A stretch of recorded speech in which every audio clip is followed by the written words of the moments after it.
Bonjour à tous, on va attendre quelques instants que tous les participants se connectent. En attendant, on peut en profiter pour peut-être, n'hésitez pas à vous présenter dans le chat, que je puisse comprendre votre parcours, à savoir si ce projet c'est plutôt dans le cadre d'une reconversion ou si c'est plutôt une poursuite d'études. Peut-être l'académie aussi que vous présentez, ça peut être intéressant de le savoir, parce qu'on va voir que les taux sont assez différents d'une académie à l'autre. N'hésitez pas à utiliser le chat. Voilà, on va attendre encore quelques secondes avant de commencer. Voilà, donc n'hésitez pas à me dire si vous m'entendez bien, si vous me voyez bien. Bonjour Lisa, bonjour Nicolas, bienvenue à tous. Ah, on m'entend bien, c'est déjà une bonne nouvelle. Aujourd'hui, je suis seul pour modérer le chat. J'ai encore pas mal de collègues qui sont en vacances. Mais je répondrai à toutes vos questions. Donc, si vous en avez, n'hésitez pas à utiliser le chat. Donc, je vais présenter le programme en attendant que les dernières personnes arrivent. Donc, écoutez, aujourd'hui, on va parler du CRPE 2027 notamment. Forcément, on va parler de la réforme qui est en cours. J'y reviendrai dans le détail. Je présenterai toutes les voies qui s'ouvrent à vous pour votre projet. Donc, les parcours, les épreuves, le calendrier qui vous attend. Et bonjour à tous, bonjour Julien. Et ensuite, je vous présenterai voilà, un peu un plan d'action pour les mois à venir. Donc, il vous reste à peu près 8 mois jusqu'aux écrits pour passer ce concours. Donc, aujourd'hui, on peut dire que vous êtes plutôt bien en termes de timing. Si vous le préparez sérieusement, ça vous laisse largement le temps, normalement, 8 mois. Pour autant, voilà, il va falloir prendre quelques réflexes assez rapidement. Et puis ensuite, je vous parlerai de notre préparation, donc de Admicia, je vous présenterai l'équipe. Et bien sûr, on est là aujourd'hui pour répondre à vos questions. Donc si vous en avez, vraiment, n'hésitez pas dans le chat. J'essaierai d'y répondre avec précision, puisque les cas voilà, sont assez différents hein, en fonction de votre parcours. C'est pas la même voie, c'est pas la même préparation que vous allez faire. Et donc, Julien, vous avez tenté plusieurs fois le concours. Eh ben, bravo déjà pour ça. Et ah oui, vous avez le Master MIF, d'accord. Ok, ben j'y reviendrai aussi sur ce type de profil-là. On va commencer. C'est parti. Donc, on commence forcément par parler aujourd'hui de la réforme. La réforme du CRPE, pourquoi? Donc, en 2026, il y a eu une réforme la plus importante, à vrai dire, des 10 dernières années qui a été faite. Et donc, il y a eu plusieurs changements importants, impactants pour les carrières de professeurs des écoles. Le premier point, ça concerne l'accès à ce métier. Donc maintenant, on peut présenter le concours à partir d'un niveau Bac+3. C'est ça la grande nouveauté finalement à retenir. Avant, il fallait forcément avoir un diplôme de niveau Bac+5 pour passer le concours donc externe, qui est la voie principale du CRPE. On verra qu'il y a d'autres voies, mais qui sont quand même nettement moins utilisées. Donc désormais, voilà, ils ont réduit le niveau et un Bac+3 suffit. Donc c'est plutôt une bonne nouvelle, ça ouvre l'accès à un plus grand nombre. Ensuite, le deuxième point, c'est que pendant 2 ans, donc pendant les sessions 2026, donc de cette année et la session prochaine, les deux concours coexistent, l'ancien format et le nouveau. Le concours, donc qu'on appelle M2 hein, ou Bac+5, il va encore exister pendant 1 an et après il sera arrêté. Cette voie-là, elle n'existera plus. Ce sera vraiment le Bac+3 qui deviendra la voie de référence. Par contre, les voies un petit peu alternatives, et je vais y revenir, donc qui s'appellent le second concours interne et le troisième concours, elles vont continuer d'exister l'année prochaine et même au-delà. Voilà, donc ça c'est ce qu'il faut retenir. Ces voies-là, je les détaille un petit peu ici. De quoi on parle? Donc le concours externe, c'est ce que présente hein, finalement à peu près 90%, allez, 85% des candidats au CRPE. Après, il existe d'autres voies. Le troisième concours, ça c'est quand vous avez notamment à minima 5 ans d'expérience dans le privé et que vous n'avez pas forcément. Et donc là, on ne vous demande pas forcément un diplôme. Donc là, vous pouvez prétendre à cette voie-là. Le concours reste en soi le même. Par contre, il y a un nombre de places qui est différent. Et donc, c'est peut-être une voie aussi qui est quand même globalement avec un taux de réussite un peu plus faible. C'est un peu plus exigeant. Voilà. Mais par contre, si vous avez une expérience dans le privé qui est intéressante, ça peut vraiment être valorisé, notamment au niveau des oraux. C'est ce qui diffère un petit peu par rapport au concours externe. Vous parlez un peu plus forcément de votre parcours professionnel, puisque vous avez exercé a priori pas mal d'années dans le privé avant.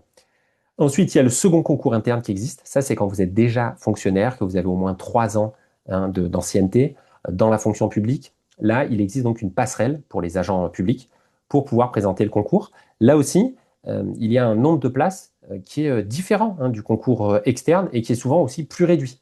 Donc on parle de quelques places par académie.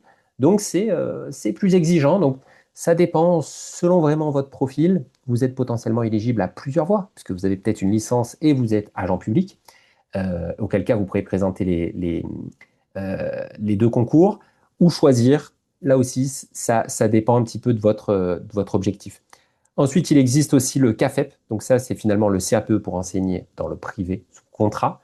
Là aussi, c'est plutôt une minorité. C'est à peu près 10% du nombre total finalement, de professeurs des écoles en France. Il y en a à peu près voilà, 10% qui exercent sous un contrat privé.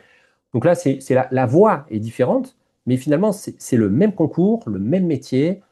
Tout est pareil, hein, on va le voir. C'est simplement la voie qui est différente. Par contre, ça impacte forcément votre affectation. C'est-à-dire que l'école dans laquelle le département et l'école dans laquelle vous allez travailler, vous n'allez pas être affecté de la même façon. J'y reviendrai un petit peu plus dans le détail. Il y a des avantages et des inconvénients. Voilà, ça dépend surtout finalement de votre projet. Est-ce que vous voulez enseigner dans le public ou dans le privé? Voilà, ça reste très personnel. Et ensuite, il y a quelques nuances, mais globalement, ça reste le même métier, hein. Retour sur un petit peu les bonjour à tous, bonjour pour ceux qui nous rejoignent. Donc n'hésitez pas à vous présenter dans le chat, à me partager quelle académie vous présentez, parce que ça on verra que c'est très important dans le concours. Et aussi si c'est plutôt dans le cadre d'une reconversion, d'une poursuite d'études, voilà, où vous en êtes. Et là, je pense que, écoutez, tout le monde est connecté, donc j'en profite aussi pour me présenter, puisque je ne l'ai pas encore fait. Et donc, moi, c'est Romain, donc je dirige Admicia. Et donc, chaque année, on accompagne des dizaines, centaines d'apprenants vers la réussite du concours. Et donc, aujourd'hui, mon objectif, c'est de vous partager un maximum d'informations, déjà pour y voir clair et pour vous lancer dans ce beau projet qui est de devenir donc professeur des écoles. Bonjour, présenter l'Académie de Limoges. Très bien, merci pour le partage, Julien. Et donc, en tout cas, concernant le nombre de personnes inscrites au concours, cette année, ça a été vraiment un record. 119 000 personnes, toutes voies confondues, sachant qu'il y a des personnes qui se sont inscrites aussi à plusieurs voies. On verra que c'est possible. Mais donc, c'est vraiment une année record. Donc, finalement, ce qu'on peut dire, l'enseignement, c'est que la réforme, elle a eu l'effet escompté. C'est-à-dire que finalement, l'objectif, c'était d'attirer plus de personnes vers ce métier, puisqu'il y a des forts besoins, hein. On le voit, il y a un nombre de postes qui est hyper important. Parfois, j'entends des candidats au téléphone qui me demandent, mais est-ce que c'est pas une voie bouchée? J'entends que des profs ne sont pas remplacés, etc. Alors non, hein, soyez rassurés tout de suite. 11 600 postes l'année dernière, ce sont des chiffres, hein, officiels, hein, du ministère de l'Éducation nationale. Donc, ça montre quoi? Ça montre que c'est un métier sur lequel, bah oui, il y a du renouvellement en permanence de par les départs à la retraite ou des personnes qui arrêtent aussi cette voie-là. Donc, il y a des gros besoins et la bonne nouvelle, c'est que voilà, le nombre de postes, il a bien progressé en 2026 et la tendance, a priori, serait la même pour 2027, même si on n'a pas encore les chiffres, bien sûr. Ce sera plutôt à début 2027 qui seront communiqués. Donc, ce qu'il faut avoir en tête, c'est que le Bac plus 3, donc le CRPE externe Bac plus 3, a déjà pris le devant par rapport à l'ancien concours dès 2026. Et donc, ça devrait être encore plus le cas, hein, en 2027. Donc, là aussi, au niveau de l'éducation nationale, forcément, il y a plus de postes ouverts sur cette nouvelle voie, sur ce nouveau CRPE Bac plus 3 qui deviendra l'unique voie de référence à partir de 2028. Donc, on verra si vous pouvez choisir entre les deux. Nous, aujourd'hui, on recommande plutôt d'aller vers la voie Bac plus 3. Mais là aussi, c'est du cas par cas. Je ne peux pas faire de généralité.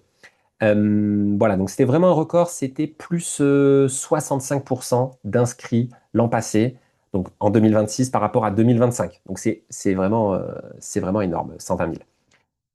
Le parcours un petit peu qui vous attend. Alors là, je vais le présenter en deux slides. Le parcours qui vous attend si vous présentez le CRPE externe Bac plus 3, c'est celui qui s'affiche devant vous. Donc, forcément, vous devez obtenir une licence. Vous pouvez la passer cette année et passer le concours en parallèle. Par contre, attention, si vous réussissez le concours, il faudra que votre licence soit valide pour que vous puissiez démarrer le nouveau master M2E.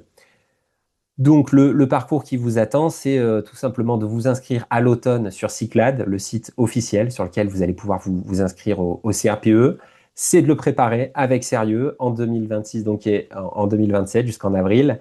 Et après, une fois que vous êtes donc lauréat, que vous réussissez le concours, vous allez démarrer un nouveau master qui s'appelle le master M2E, qui remplace l'ancien master MEF que certains ont fait, j'ai vu dans le chat.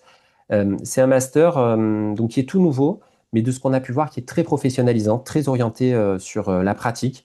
Donc, c'est plutôt une bonne nouvelle. Et puis maintenant, finalement, le master, on ne le démarre que si on a réussi le concours, ce qui n'était pas le cas avant avec le MEF. C'est aussi l'une des raisons pour laquelle il y a eu cette réforme. Donc, vous êtes fonctionnaire dès le 1er septembre 2027, si vous réussissez le concours. Et donc, vous êtes rémunéré, vous avez ce statut qui est avantageux sur bien des points, et vous êtes élève fonctionnaire la première année. Donc, vous étudiez dans un INSPE ou l'IFTEC si vous faites le CRPE dans le privé. Et vous avez la première année 12 semaines de stage. Voilà. La deuxième année, vous avez carrément, donc là, vous devenez professeur des écoles stagiaires, vous avez une classe à mi-temps sous votre responsabilité. C'est en ça que je dis qu'il est quand même très professionnalisant ce nouveau master et c'est plutôt une bonne chose. Et à la fin donc, de ce master, vous avez la titularisation. Donc là, vous êtes officiellement professeur des écoles. Si vous passez le parcours en un an, donc ça, c'est si vous passez le concours M2 ou le troisième concours ou le second concours interne dont j'ai parlé précédemment. Là, le parcours, il est plus rapide. Donc, c'est un parcours seulement en un an. Donc, ça a l'avantage d'être voilà, plus rapide, notamment pour les personnes en reconversion. Je sais qu'il y en a beaucoup qui veulent aller vite. Bon, pour autant, voilà, la contrepartie, c'est que c'est une formation forcément qui est moins complète. Vous êtes un peu propulsé quand même assez rapidement sur le métier. Mais voilà, vous gagnez forcément du temps. Donc, vous êtes tout de suite, en fait, vous sautez la première année, hein, finalement, du parcours précédent. Vous êtes tout de suite professeur des écoles stagiaires. Et donc là, quand même, ils étudient votre parcours, selon si vous avez, par exemple, déjà travaillé dans l'éducation ou pas. Le parcours est quand même plus ou moins orienté sur la pratique. Il y a deux parcours possibles. Voilà. Si vous avez des questions et que vous voulez aller plus loin, n'hésitez pas à prendre un rendez-vous et je pourrai vous le détailler. Et ensuite, donc, vous avez pareil, donc la titularisation à la fin de cette année unique. Donc, si vous devez choisir finalement entre les deux, c'est un choix qui est quand même assez personnel. Hein. Si vous êtes éligible au Bac+3 ou au Bac+5, ce que je peux vous dire, c'est que là, si vous faites le CRPE Bac+3, c'est quand même une formation plus complète qui vous attend. Donc, si vous avez quitté les bancs de l'école il y a longtemps, ou si vous avez vraiment envie d'être mieux formé, allez plutôt sur le CRPE Bac+3. À l'inverse, si vous voulez avancer très vite, choisissez pour cette dernière année, hein, donc parce qu'après ce sera plus possible, ce CRPE Bac+5. Alors attention, voilà, simplement sur le CRPE Bac+3, dans la réforme, il y a aussi un engagement qui est plus long. Vous devez, vu que vous êtes donc rémunéré pendant ces 2 ans du Master M2E, vous devez vous engager pendant 4 ans minimum en tant que professeur des écoles. Donc voilà, ça reste, bon, finalement pas très long, mais enfin, ça dépend comment on se projette dans le métier. Mais voilà, vous avez 4 ans d'engagement à faire en tout cas. C'est une des nouveautés. Concernant les épreuves, donc je vais les détailler aussi, je vais essayer d'être synthétique, hein, puisque vous avez compris, voilà, il y a plusieurs concours qui coexistent en ce moment. Mais donc, la voie pour donc, le concours Bac+3. Vous avez 2 écrits de 4 heures. Première épreuve, français-maths, puis deuxième épreuve, une épreuve disciplinaire où vous devez choisir 3 matières sur 4. Je vais le détailler dans quelques slides. Ensuite, à l'oral, vous avez le français ou les maths à choisir. Donc c'est important, c'est à choisir, hein, parce que ce n'était pas le cas de l'ancien concours. Et là, vous faites 1 heure de préparation, 45 minutes devant le jury.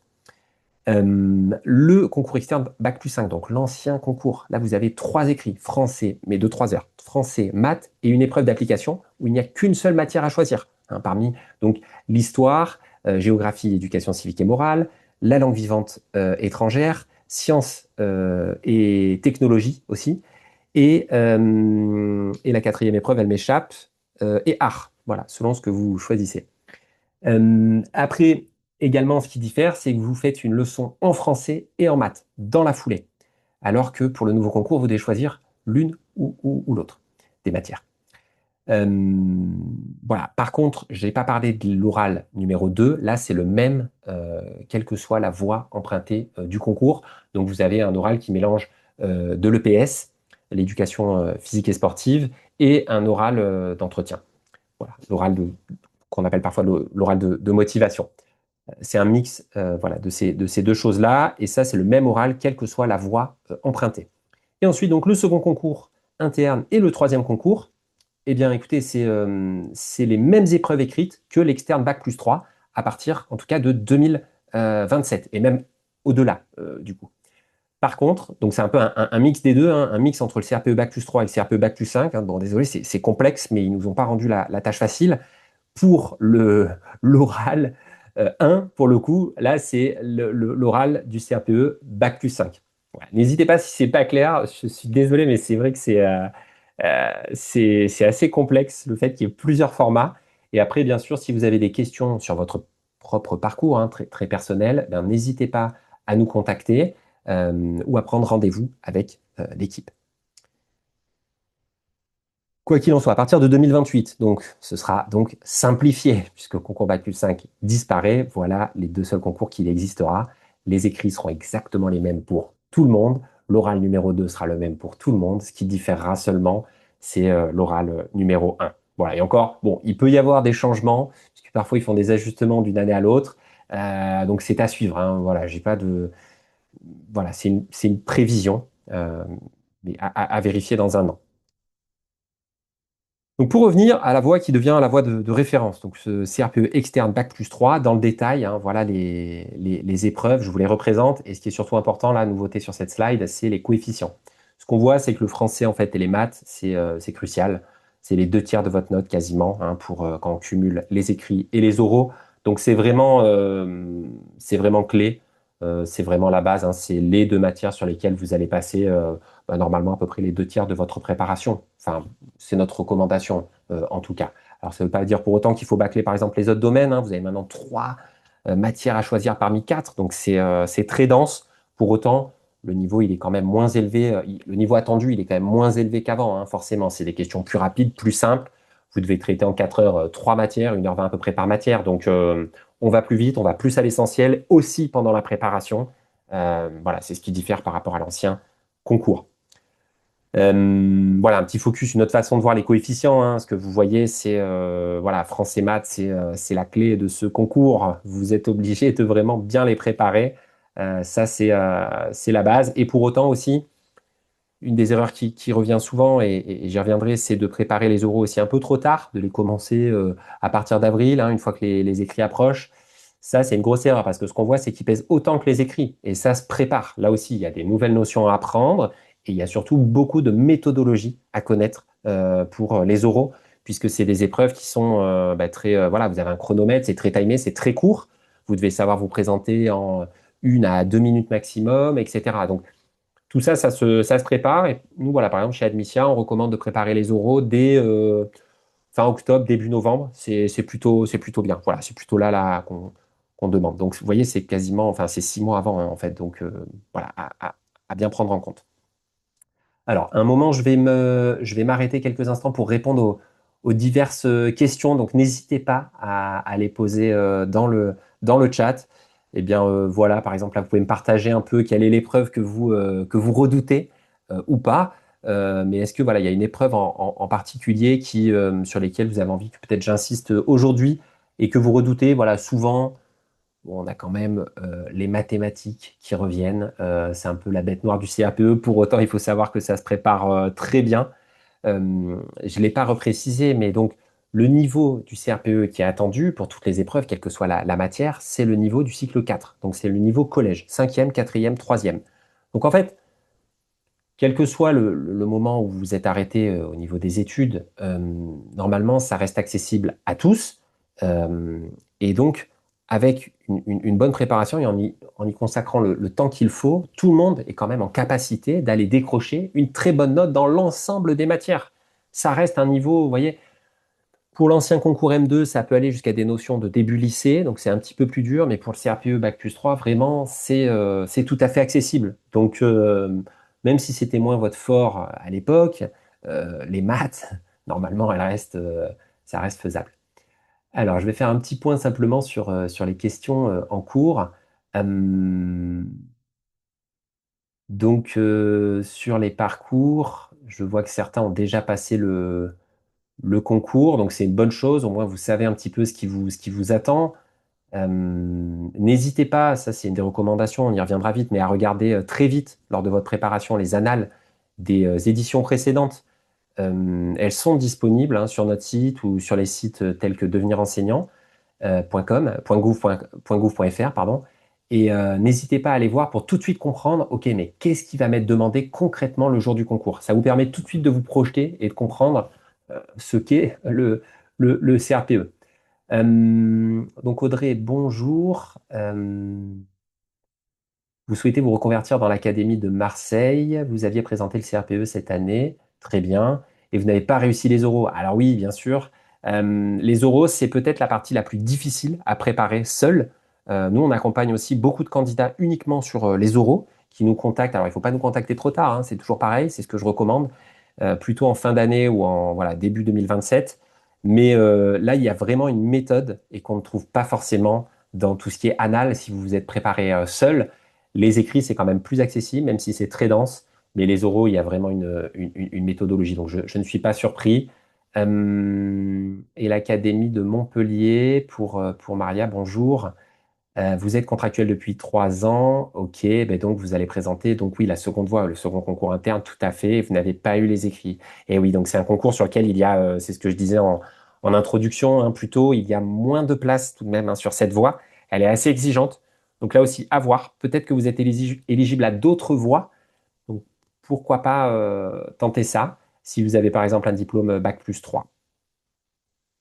C'est à regarder. Surtout que l'Académie de Montpellier, elle est quand même assez exigeante. De tête, c'est un taux de réussite à peu près 30%. Donc, c'est en dessous de la moyenne nationale. Ça se réfléchit. Les taux de réussite, ben voilà, justement. Et ben voilà, Montpellier, c'était bien 30%. Alors, les taux de réussite, donc très important. Ils diffèrent d'une académie à l'autre. Pourquoi? Alors oui, c'est le même concours. Ce seront les mêmes épreuves. Par contre, le nombre de places dépend de l'endroit où vous vivez, forcément. Il y a des besoins plus ou moins importants selon les bassins. Et par exemple, en Bretagne, on a quand même assez peu de places et pourtant un nombre d'inscrits très important. Donc on sera à 23% seulement de taux de réussite. Ça, c'est les taux de 2025, mais ils n'ont pas beaucoup changé en 2026. On est en train de les consolider. Les dernières académies ne nous les ont pas encore partagés, mais ça vous donne une tendance. À l'inverse, vous voulez exercer en Île-de-France, les taux de réussite sont beaucoup plus élevés puisque il y a énormément de besoins dans ces régions-là. Donc voilà, si ça peut influencer votre choix, si par exemple vous hésitez entre deux académies, forcément, ça se réfléchit. Lille, Amiens, on passe du tout au tout, alors que ce sont des académies finalement quand même assez proches. Donc ça peut vraiment se réfléchir. Donc à regarder dans le détail selon votre académie. Et bon, et je parle toujours du cas des dom-tom, là c'est les endroits où c'est le plus dur de réussir le concours, tout simplement parce qu'il y a très très très peu de places disponibles dans ces région-là. Donc, une fois que vous passez le concours, ça va, donc vous allez le réussir ou pas. Et après, vous allez être affecté, notamment dans un département. Alors pourquoi? Au moment où vous allez vous inscrire sur Cyclades à l'automne, vous allez devoir choisir votre académie, forcément. Et après, les départements, vous allez devoir les prioriser dans votre ordre de préférence. Et donc, selon votre académie, vous pouvez avoir même beaucoup de départements, à vrai dire, hein. Par exemple, à Grenoble, il y a 7 départements hein, qu'on peut choisir. À Lyon, nous, il y en a, enfin, dans le Rhône, il n'y en a que 3. Et là aussi, votre note, elle va déterminer où est-ce que vous allez être affecté. Donc, c'est très important d'aller regarder dans votre propre académie la liste des départements et de bien choisir. Et plus votre note est élevée, forcément, bah, plus vous aurez le choix et vous aurez a priori donc le premier département que vous avez sélectionné. Donc, pour donner un exemple concret, nous à Lyon, il y a 3 départements, le Rhône, l'Ain et la Loire. Et le Rhône, par exemple, est toujours beaucoup plus demandé. Donc, ça sous-entend que vous allez devoir peut-être préparer le concours de façon un peu plus intense. Si vous voulez vraiment aller absolument dans le Rhône, il va falloir avoir une bonne note au concours, pas simplement le réussir. Et c'est exactement le même fonctionnement après dans un second temps pour l'école. Une fois que vous avez un département d'attribué, ben, vous avez aussi une liste d'écoles avec des préférences. Et selon votre note, ça va déterminer là où vous allez être affecté. Une parenthèse sur les salaires, puisque c'est des choses qui reviennent quand même assez souvent en termes voilà, de questionnement avec nos candidats. Donc là, je vous ai présenté la grille de salaire selon où vous vous situez dans votre parcours. Donc si vous faites le CRPE Bac+3, vous allez être la première année élève fonctionnaire. Donc dès le 1er septembre 2027, vous serez rémunéré 1400 euros. Donc ça, c'est voilà, une bonne nouvelle hein, pour ceux qui sont en reconversion. L'État a voulu quand même vraiment revaloriser aussi ces salaires-là depuis quelques années. on est beaucoup mieux payé hein, pendant les années de formation qu'auparavant, qu'il y a peut-être 5 ans. Donc ça, c'est vraiment une bonne nouvelle pour ceux qui se reconvertissent et qui veulent voilà, continuer quand même à être payés. Deuxième année, 1800 euros. Et après, quand vous êtes titularisé, vous démarrez à peu près 2100 euros minimum. Pourquoi minimum? Selon là où vous allez travailler, vous pouvez avoir des primes si vous allez dans des zones, par exemple REP+, des zones qui sont moins demandées, où il est parfois plus difficile d'enseigner, mais où vous allez être quand même beaucoup mieux rémunéré. Et voilà, en début de carrière, bah, ça peut vraiment faire la différence, hein, 300 euros par mois en plus net, donc c'est non négligeable. À noter que si vous êtes en reconversion, vous pouvez aussi demander une reprise d'ancienneté. Si par exemple vous avez travaillé voilà, 10 ans dans le privé, au moment où vous êtes accepté dans votre académie, vous pouvez donc leur écrire. C'est du cas par cas. Vous expliquez votre parcours et on peut vous rémunérer plus que ce qui est affiché voilà, à l'écran. 100, 200, 300 euros de plus, selon le nombre d'années que vous avez travaillé. Et bonjour Noéline, je vois une question. Vous entrez en troisième année de licence. Comment ça se passe pour le timing entre les résultats d'affectation en master du concours? Euh, eh bien, alors je ne suis pas certain de comprendre le sens de votre question, mais en fait, vous allez à la fois bah, passer votre licence, de ce que je comprends, votre troisième année, et les résultats, ils vont être communiqués au plus tard, c'est mi-juillet à peu près que les résultats du CRPE sont communiqués. Je dis à peu près puisque ça dépend des académies en fait. Il y a des académies qui ont tout bouclé fin juin et d'autres plutôt à la mi-juillet. Et donc vous avez jusqu'à, en tout cas, la rentrée dans l'académie pour justifier que vous avez effectivement obtenu votre licence. Donc, attention, en fait, vous pouvez aller même jusqu'au cas du rattrapage, auquel cas l'INSPE normalement vous attend, entre guillemets, mais voilà, il faut absolument avoir votre licence. Si vous ne l'avez pas, à la rentrée, ben, il faudra la repasser et repasser le concours. On ne vous attend pas pendant un an, en tout cas. Voilà, si c'était le sens de votre question. N'hésitez pas à me le dire dans le chat. Voilà, à Marseille, le 23 juin, vous voyez, ça dépend vraiment des académies. Le calendrier, justement, qui vous attend, c'est celui-ci. On s'est basé sur le calendrier 2026 et des années d'avant. Normalement, il bouge assez peu. Après, il peut y avoir des surprises. Ce sera dévoilé plutôt à la rentrée. Mais là, voilà, ça vous donne une idée. Le portail des inscriptions sur Cyclades, il ouvre généralement voilà, fin septembre. Et là, il ne faut pas rater la fenêtre d'inscription, hein. Vous avez jusqu'à, en tout cas l'année dernière, c'était jusqu'à tout début décembre pour vous inscrire. Si vous ratez, il faut attendre un an, hein. Donc faites bien attention aux dates. On les communiquera bien assez sur nos réseaux, sur notre site, auprès de nos apprenants. Mais voilà, il ne faut pas rater la fenêtre. C'est là que vous faites notamment le choix de votre voie, etc.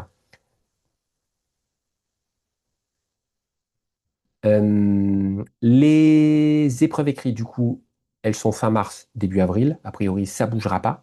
Les épreuves d'admissibilité, donc là aussi, c'est un peu une fourchette, mais ça dépend des académies. Et les oraux, c'est en mai-juin. Voilà un peu ce qui vous attend comme calendrier. Alors oui, donc je comprends mieux votre précision, Noéline. Les résultats du master sont bien avant ceux du concours.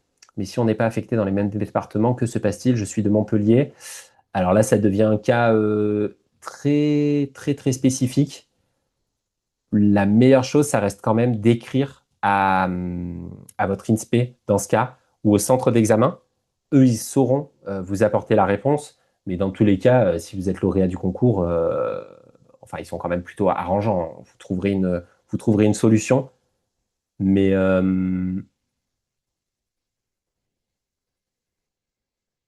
mais du coup, si vous êtes étudiante entrant en troisième année de licence, je ne suis pas bien sûr de comprendre pourquoi les résultats du master sont bien avant ceux du concours. Écoutez, n'hésitez pas en tout cas à prendre rendez-vous et j'essaierai de démêler votre situation, Noéline. Donc là, on va parler maintenant de ce qui vous attend sur les 8 mois à venir, vous donner un peu plus de conseils concrets sur comment aborder ce concours. Donc un peu voilà les grands jalons à respecter pour être bien en phase avec le concours. Premièrement, c'est profiter déjà du mois d'août. Bon là, c'est bientôt la fin des vacances, mais il vous reste un petit peu de temps peut-être pour en profiter, pour poser les fondamentaux en français et en mathématiques. Quelle que soit la voie empruntée du concours, c'est la base. C'est vraiment là que vous allez faire la différence le jour J. Vous pouvez aussi en profiter pour passer votre certificat de natation de 50 mètres, j'y reviendrai, et votre brevet de premier secourisme qui sont demandés, exigés, lorsque vous passez les épreuves. Donc vous avez finalement le temps pour fournir ces justificatifs, mais profitez-en. On a le temps, c'est bien en amont. Faites-le dès à présent si vous le pouvez et que vous êtes certain de présenter le concours.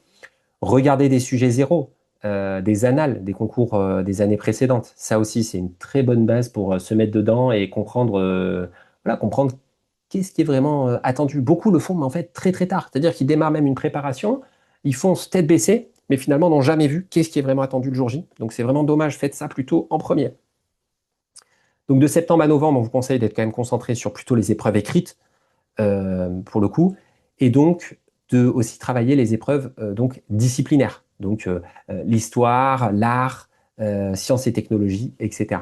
Ça, il faut quand même s'y mettre assez tôt. Le niveau n'est pas très difficile, mais c'est surtout, il y a une quantité d'informations vraiment importante à retenir pour bien préparer le concours. Décembre, c'est là que on commence vraiment à accélérer généralement. Donc là, il faut vraiment commencer à faire des entraînements assez intensifs, proches des concours blancs, du niveau vraiment concours. C'est là qu'on commence nous aussi à faire chez Admicia beaucoup de concours blancs à partir de janvier notamment.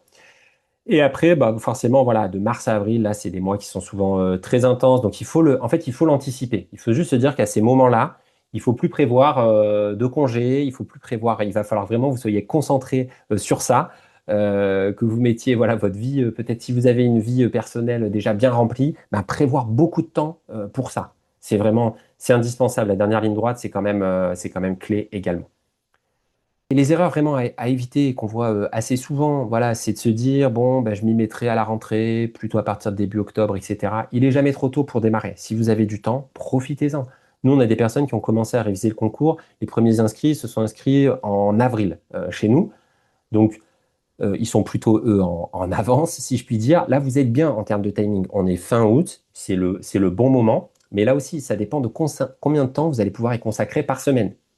Si vous pouvez y consacrer peut-être 8-10 heures par semaine, mais pas plus, bah, il faut vous y mettre dès maintenant, jusqu'au concours. Il faut rester sur ce niveau-là et vous êtes bien niveau timing.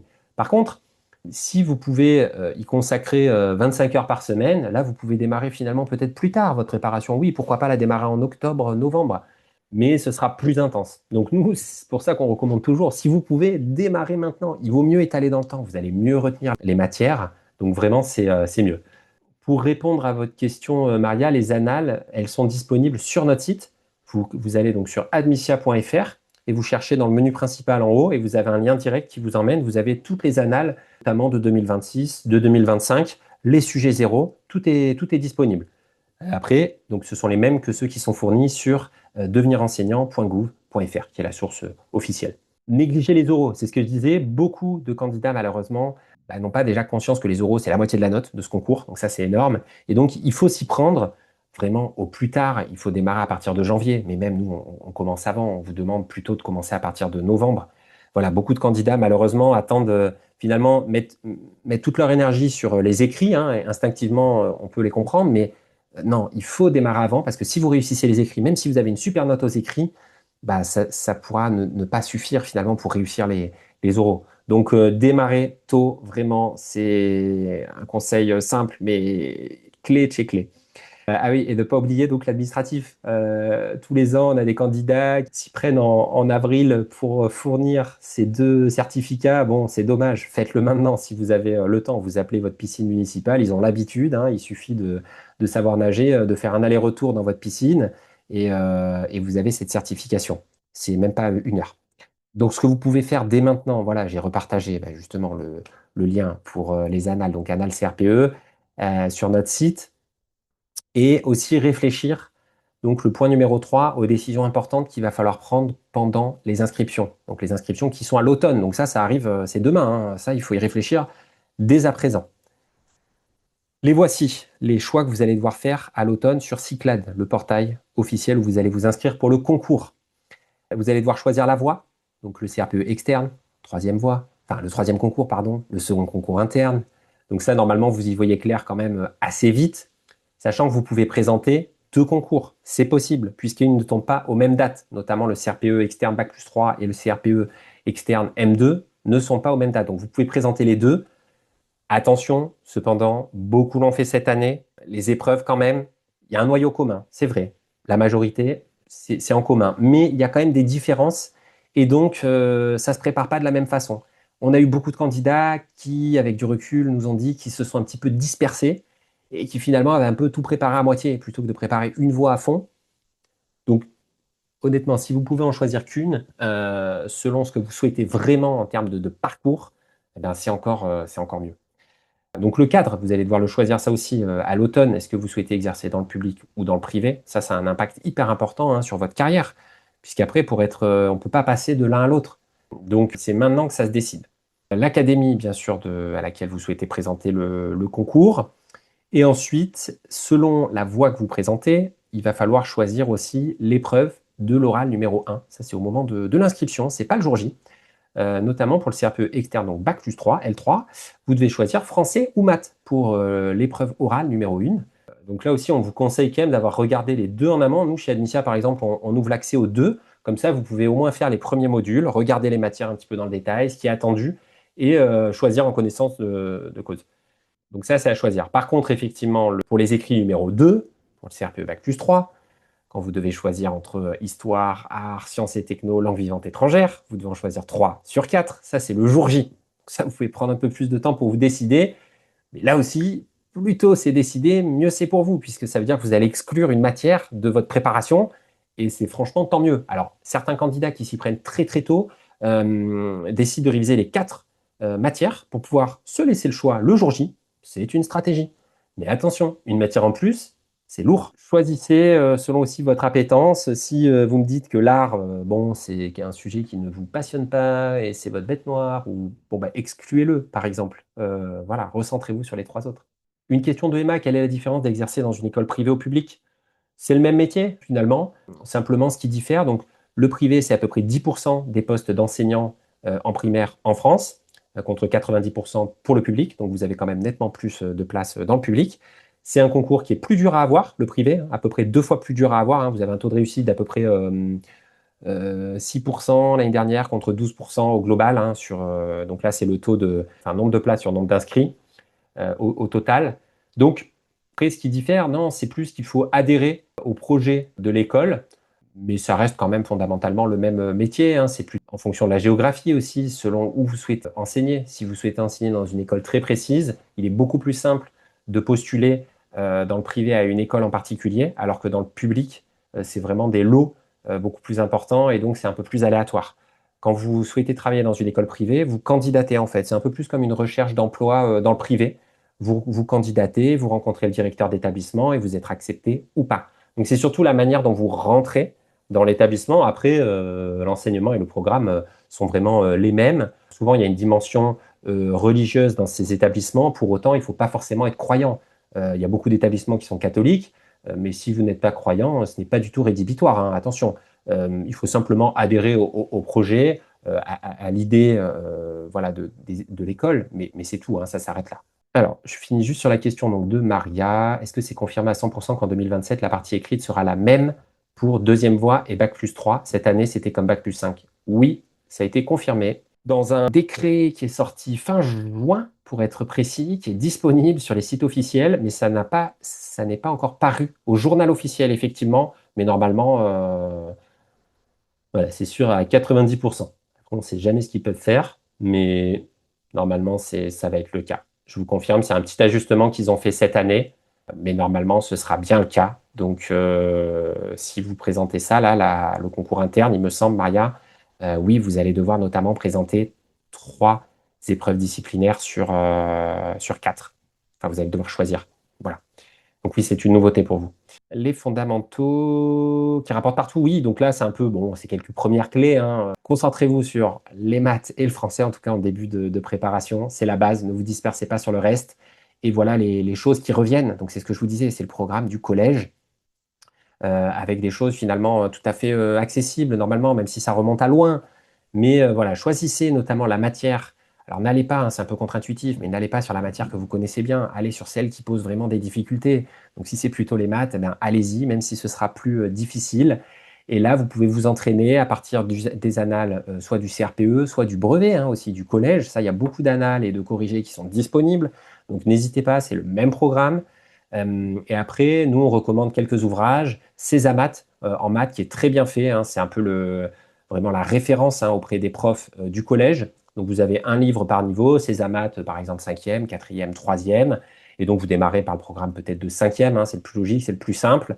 Et là, c'est des livres où il y a des séries d'exercices progressifs. Ça monte crescendo voilà, en intensité.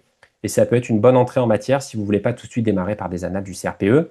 Après, il y a des sites aussi qui existent, Projet Voltaire ou françaisfacile.com pour plutôt la partie français. Voilà, c'est ce qu'on recommande si vous ne voulez pas tout de suite démarrer une préparation. Après, il y a quelques premiers réflexes qu'on vous partage, mais qui reviennent finalement. C'est des réflexes de méthodologie, parce que ça, on n'en a pas beaucoup parlé, mais le CRPE, c'est bien connaître des notions en maths, en français, en histoire, etc. Mais c'est aussi connaître une méthode. Pourquoi? Parce que la réponse attendue, elle est très précise en fonction notamment de l'énoncé, hein. C'est un concours, il faut aller vite. Il y a des matières où il y a énormément de questions. En sciences et technologies, vous pouvez avoir 15 questions à traiter en 1h20, c'est beaucoup.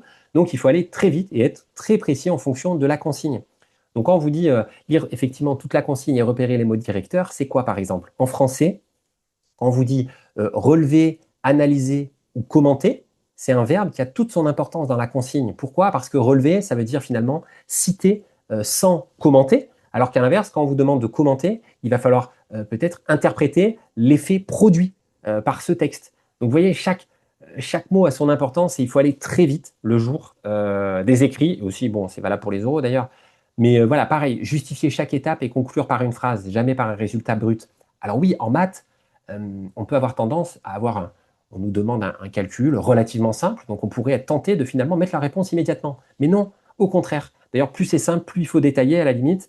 Il faut toujours justifier sa réponse en mathématiques. Sinon, pourquoi? Vous allez avoir une partie des points, forcément, si vous avez donné la bonne réponse.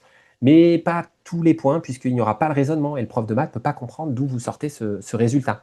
Et à l'inverse, donner le raisonnement, ça peut vous attribuer des points, même si le résultat final est faux, vous pouvez obtenir des points. Donc ça aussi, c'est un des conseils, hein, le quatrième ici, c'est de jamais laisser une partie vide. Même si vous avez des gros doutes sur votre réponse, allez-y, partagez-le. Parce que s'il y a un morceau de raisonnement qui est bon, vous aurez quand même peut-être un demi-point, un quart de point, et ça peut faire la différence. Voilà. Et après, bon, un conseil très simple, mais gardez quelques minutes pour la relecture, pour toutes les matières. Vraiment, c'est indispensable. Vous le savez, le fond, c'est important, mais la forme aussi. Plus que jamais, vous allez enseigner à des enfants, donc c'est la clé d'être vraiment irréprochable sur cette partie-là, sur l'orthographe, sur la forme, etc. Voilà, donc où vous en êtes de votre préparation? Donc j'ai eu pas mal d'indices. Alors, je vais répondre. Il y a eu quelques questions dans le chat. Concernant le replay, alors oui, Mounia, si vous vous êtes inscrit vous vous êtes inscrit avec une vieille adresse. Très bien. Eh bien, écoutez, on va noter, on va vous envoyer le replay sur votre nouvelle adresse, pas de problème, et il sera aussi disponible sur YouTube. Vous voulez aussi le replay. Alors le replay, il sera envoyé à tout le monde, hein, de toute façon, sur l'adresse en tout cas sur laquelle vous êtes inscrite.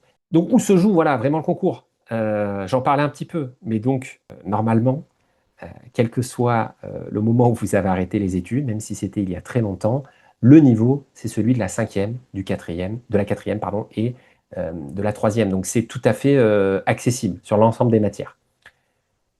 Finalement, la principale difficulté, je dirais, au CRPE, c'est la quantité d'informations à connaître. C'est plus ça, le challenge sur les notions. C'est vraiment s'y prendre tôt, puisque vous allez avoir à retenir beaucoup de choses. Le deuxième point, c'est la méthodologie. On a des candidats qui vraiment, chaque année, ont les mêmes niveaux de connaissances, mais ont des notes sensiblement différentes à la fin, le jour J. Pourquoi? Parce que, c'est ce que je disais voilà, avant, le, le CRPE, c'est un concours et on attend de vous d'être très précis, d'être rapide, tout est vraiment chronométré. Il y a des codes, des façons de répondre aussi. Et ça, voilà, notre équipe de professeurs, elle connaît vraiment tous les rouages du concours de l'intérieur. Et c'est ce qui peut faire la différence quand vous passez voilà, par une préparation plutôt que le préparer en candidat libre, enfin seul. Et les mises en condition. Donc ça aussi, on a chaque année beaucoup de candidats qui nous contactent un petit peu tard, qui nous disent qu'ils ont commencé à préparer le concours, et c'est tant mieux, en faisant voilà, beaucoup d'exercices. Donc ça, c'est très bien. Mais attention, il faut aussi préparer des exercices de type concours. Ça, c'est clé. Se mettre un chronomètre et se mettre vraiment dans des conditions, comme le jour J. Donc, il y a pléthore d'annales disponibles des années précédentes. Servez-vous-en. Et mettez-vous vraiment, bloquez-vous parfois des créneaux de 4 heures pour travailler dans les vraies conditions du concours. Et comme ça, le jour J, bah, ce sera naturel pour vous. Vous serez serein et vous arriverez au bout en ayant répondu à un maximum de choses. Donc voilà, mettez-vous en condition. Nous, c'est vrai que chez Admicia, on commence à faire des exercices de type donc de niveau concours blanc dès le début de l'année en fait. Vous apprenez une notion et on vous met un exercice complet comme vous pourriez le retrouver le jour du concours dès le mois d'octobre. Non, en septembre, on fait plutôt une remise à niveau, ça c'est vrai, mais dès le mois d'octobre, on démarre sur des choses très complètes, hein, comme le jour J. C'est vraiment c'est clé. Donc, notre préparation en quelques mots. Donc, vous voyez à l'écran l'équipe de professeurs que vous retrouverez toute l'année. Donc, c'est vraiment une équipe qui est, voilà, ils sont tous issus de l'éducation nationale, hein. Ils sont professeurs de français, de maths, d'histoire, d'art, etc. Et donc, vous les retrouvez toute l'année. Donc, ce sont à la fois eux qui ont conçu les cours, ce sont eux qui vont animer les lives. On en a 2 par semaine. Et ce sont eux aussi qui vont corriger les concours blancs, qui vont vous préparer aux oraux blancs, etc. C'est la même équipe que vous retrouvez toute l'année. Et donc, ce sont des personnes, voilà, certains d'entre eux sont membres ou ont été membres et jury du concours, donc ils connaissent vraiment le concours et cette partie justement méthodologique de l'intérieur. Le concours, donc la préparation. Aujourd'hui, nous, Admicia, notre préparation, elle est centrée sur certaines voies. On a fait le choix de ne plus préparer au concours M2 à partir de cette année, puisque l'année dernière, on a eu déjà assez peu de monde qui était inscrit sur cette voie-là. Et donc, dans la mesure où ça va disparaître en fin d'année prochaine, on a décidé d'arrêter de préparer à cette voie-là. On prépare désormais donc uniquement au CRPE Bac+3, au troisième concours et au second concours interne. Donc l'avantage, en fait, on a voulu vraiment, on a travaillé cette année pour vraiment avoir beaucoup de nouveaux contenus aussi centrés sur ce CRPE réformé, puisque quand même, c'est ce que je vous disais, les épreuves, elles changent entre l'ancien et le nouveau concours. Donc on a voulu se recentrer et proposer une formation encore plus qualitative, et donc on est centré sur ces voies-là. Voilà, certains confrères n'ont pas encore mis à jour, attention, tous les contenus, donc si vous préparez le CRPE Bac+3, attention. La méthodologie, en tout cas, de chez Admicia, comment ça fonctionne? On a un système de modules, donc ce sont des chapitres. Vous avez à peu près 100 chapitres à faire sur l'ensemble de l'année pour l'ensemble des matières chez Admicia, toutes matières confondues. Et ça fonctionne, un module fonctionne toujours de la même façon. On commence par une partie vraiment forcément théorique, il y a un cours à avoir, avec donc ce sont des cours ciblés sur les notions. Donc par exemple en français, il y a une quinzaine de chapitres. Ensuite, on démarre tout de suite de l'entraînement et du concret. C'est très orienté sur la pratique, vraiment, notre préparation, parce qu'on a compris quand même que c'était ça et la répétition qui faisait la différence. Donc, vous avez des QCM, des séries d'exercices, donc c'est progressif, hein, on démarre sur des choses assez simples, et c'est ce que je vous disais, on monte sur des exercices de type anal, concours, très vite. Et après, du coup, on valide notamment collectivement, donc pendant les lives, on va être très centré sur les exercices et un peu moins sur les notions finalement théoriques, puisque normalement, vous les avez déjà vues en amont. Et donc, on est très centré sur la correction d'exercices. Et après, donc, pour consolider les notions, vous avez forcément des fiches concours et d'autres QCM qui sont à votre disposition quand vous souhaitez revenir sur une notion plusieurs semaines plus tard. Donc, qu'est-ce que ça donne ces 100 modules environ.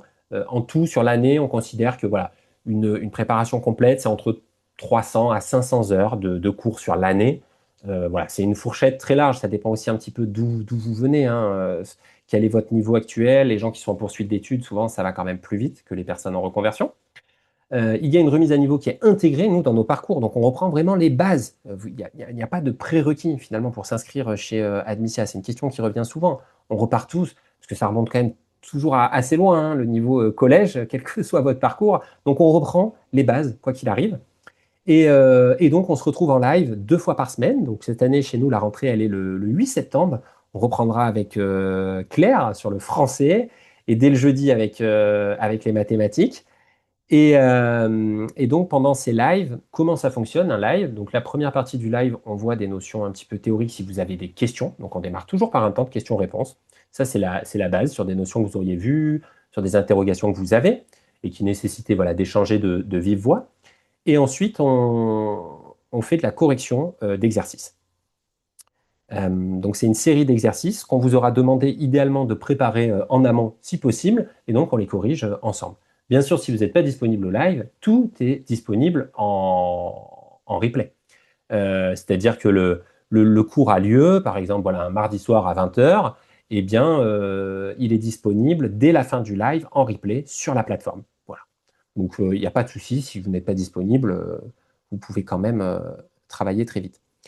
Des concours blancs, donc ils sont inclus dans toutes nos formules, puisqu'on a vraiment vu, nous, un avant et un après concours blanc, ça fait vraiment la différence. Donc vous avez 10 épreuves blanches écrites avec une vidéo correction personnalisée sur l'année, et vous avez 4 euros blancs individuels, où là vous êtes pendant 1 heure seul avec voilà, un formateur qui va vous évaluer comme le jour J. Donc vous avez 1 heure pour préparer et vous échangez 1 heure avec lui.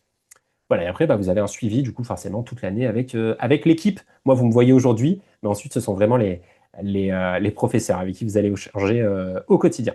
Voilà, donc c'est ce que je disais. Nous, notre préparation, en tout cas, elle est vraiment très, très orientée sur la pratique, sur des choses concrètes. Voilà, on a beaucoup de retours aussi de nos candidats, donc n'hésitez pas à aller voir sur notre site. On reste une préparation à taille humaine et on est très à l'écoute finalement des retours de nos candidats. Donc on vous demande régulièrement, est-ce que vous avez finalement des remarques, qu'est-ce que vous en pensez, etc. Et forcément, on est très agile, on veut vous préparer de la meilleure façon possible à ce concours. Nous, notre objectif, c'est vraiment d'augmenter ce taux de réussite qui était de 79% l'année dernière. Je vois qu'il y a une question d'ailleurs de Charlotte, statistiquement, qui me demande si on a plus de chances de réussir le concours Bac plus 3 ou Bac plus 5. Alors, je vous confirme, globalement, en 2027, vous aurez plus de chances avec le concours Bac plus 3. C'est une certitude, quelle que soit votre académie. Pourquoi? Puisque c'est le sens de l'histoire, c'est la voie qui devient la voie de référence de par la réforme. Et donc, il y aura plus de postes ouverts sur cette voie-là. Parce que le nombre de postes dépend de la voie. Donc, sur le Bac plus 5, c'est vrai que ça va être la dernière année. Beaucoup, beaucoup de gens veulent y aller parce que, comment dirais-je, parce que c'est la dernière année, tout simplement, et qu'ils veulent faire seulement 1 an de formation. Mais donc, ça va être plus exigeant. C'est une certitude. Ce sera plus difficile, vraiment. C'était déjà le cas cette année. Pour rejoindre la préparation, donc le tarif, il est de 1400 euros à la place donc de 1600 euros. C'est un tarif de pré-rentrée. Alors d'ailleurs, oui, c'est pas jusqu'au 31 octobre, c'est jusqu'au 31 août. C'est une erreur sur le slide. Mais après, à partir de la rentrée, effectivement, le tarif sera supérieur. Donc, on propose des modalités de paiement pour simplifier la préparation. Donc, vous pouvez payer soit en 1 fois, soit en 4 fois, soit en 10 fois sans frais. Donc, ce qui fait que vous payez, par exemple, donc, 140 euros le jour de votre inscription, et puis après 140 euros chaque mois pendant 10 mois. On a un programme qui s'appelle le programme Passerelle selon votre situation. S'il y a des personnes pour qui vraiment le budget est un frein et qui sont dans une situation un petit peu particulière. Donc une situation particulière, c'est quoi? C'est par exemple des personnes qui sont actuellement sans emploi ou des personnes qui n'ont pas travaillé par exemple depuis très longtemps parce qu'ils sont parents de plusieurs enfants et qui s'en sont occupés pendant plusieurs années. Voilà, on fait ce programme qui est un système de bourse où Admicia prend en charge une partie de la préparation. Donc ça vous permet, selon où vous vous situez, selon votre situation et votre revenu au sein de votre foyer fiscal, on regarde ça et ça peut vous permettre d'avoir un prix préférentiel. Voilà. Donc chaque année, il y a des personnes qui en bénéficient. Pour la suite, pour donc nous rejoindre, deux façons finalement d'avancer aujourd'hui. Soit donc vous pouvez vous inscrire de façon autonome à la préparation sur notre site directement. Donc là, vous pouvez choisir ce que je vous disais, les moyens de paiement qui vous conviennent le mieux, c'est à la dernière étape. Soit surtout, vous pouvez aussi échanger avec notre équipe, avec moi-même ou mes collègues. Comment faire? Donc vous allez sur admicia.fr et il y a un certain nombre d'endroits où vous pouvez trouver nos coordonnées. Donc soit notre numéro de téléphone direct, soit vous pouvez prendre un rendez-vous s'il y a un créneau qui vous convient le mieux, soit vous pouvez nous écrire un email, enfin tout est possible. Donc n'hésitez pas, voilà, les coordonnées elles sont affichées en bas du slide. Voilà, donc si le live va bientôt se finir, donc si vous avez des questions vraiment, n'hésitez pas à les poser dans le chat, je vais y répondre. Alors, statistiquement, donc après le concours Bac+3, il faut obligatoirement faire 2 ans de formation, même si on a déjà un master. Alors, si vous avez présenté le CRPE Bac+3, oui, il faudra faire les 2 ans de formation. Pareil, c'est un tout petit peu tôt. Je préférerais vous répondre dans quelques semaines, Charlotte, quand ce sera publié au journal officiel. Il y a encore des cas où ça reste flou, honnêtement. Voilà. Et déjà quelques années d'expérience dans l'enseignement. Alors oui, ça ne change pas, puisqu'après tout, voilà, vous présentez le CRPE Bac+3. Ce sera peut-être aussi du cas par cas au niveau de l'académie. Ce sont des cas, on y verra un petit peu plus clair dans quelques semaines. Si on réussit le Bac+3 quand on finit nos 2 années de stage, on peut demander que nos années travaillées ailleurs soient reconnues et comptées. Alors, donc, de ce que je comprends, Maria, vous avez de l'expérience, mais vous présentez le CRPE Bac+3 plutôt que le troisième. Alors, bah, ce type de cas-là, c'est au niveau de l'académie. Donc là, c'est pareil. Écrivez-leur. Je ne sais pas de quelle académie vous êtes, mais ils pourront vous répondre. Après, jamais sans certitude non plus, puisqu'ils ont quand même des quotas, hein. Ils ont des lots qu'ils peuvent attribuer. C'est comme s'ils avaient une sorte de budget dur. Après, les salaires, ils ont quand même été revalorisés ces dernières années. C'est ça la bonne nouvelle. Quoi qu'il en soit, ça reste des salaires maintenant un peu plus acceptables qu'il y a quelques années. Autre possibilité pour nous découvrir, Admicia, pour aller un peu plus loin, vous avez une période d'essai qui est disponible sur notre site. Là aussi, admicia.fr, vous vous inscrivez à la période d'essai et vous avez 7 jours pendant lesquels vous pouvez regarder les premiers modules de chaque matière, des épreuves écrites notamment. Donc vous avez vraiment accès à tout, hein, à des séries au cours, au QCM, à des séries d'exercices. Et puis ça vous permet de voir finalement comment fonctionne concrètement notre plateforme. Elle est ludique, elle est interactive. On a essayé de présenter le contenu de façon agréable puisque vous allez y passer beaucoup de temps. Et donc, allez voir, n'hésitez pas à vous inscrire à cette période d'essai. Et autre chose, pour ceux qui sont encore en congé les prochains jours, on a fait un cahier de vacances, hein, qu'on a publié depuis quelques longues semaines maintenant, mais qui est disponible là aussi sur notre site, cahier de vacances, admicia.fr/cahier de vacances CRPE. Téléchargez-le, hein, c'est un fascicule d'une quarantaine de pages. Et là aussi, une quarantaine d'exercices, toutes les matières. Ça vous permet, là aussi, un petit peu d'évaluer votre niveau finalement, de voir vos points forts, vos points faibles, et de savoir là où vous allez devoir mettre tout de suite votre énergie sur telle ou telle matière. N'hésitez pas, donc, si vous avez d'autres questions, à utiliser le chat maintenant. J'y réponds tout de suite. Et puis, si vous avez voilà, des cas vraiment très, très spécifiques, le mieux, c'est de prendre un rendez-vous et là, on pourra y répondre avec un petit peu plus de précision. Euh, voilà, donc écoutez, ben, merci à tous. Merci pour vos questions. C'était le but de la présentation, hein.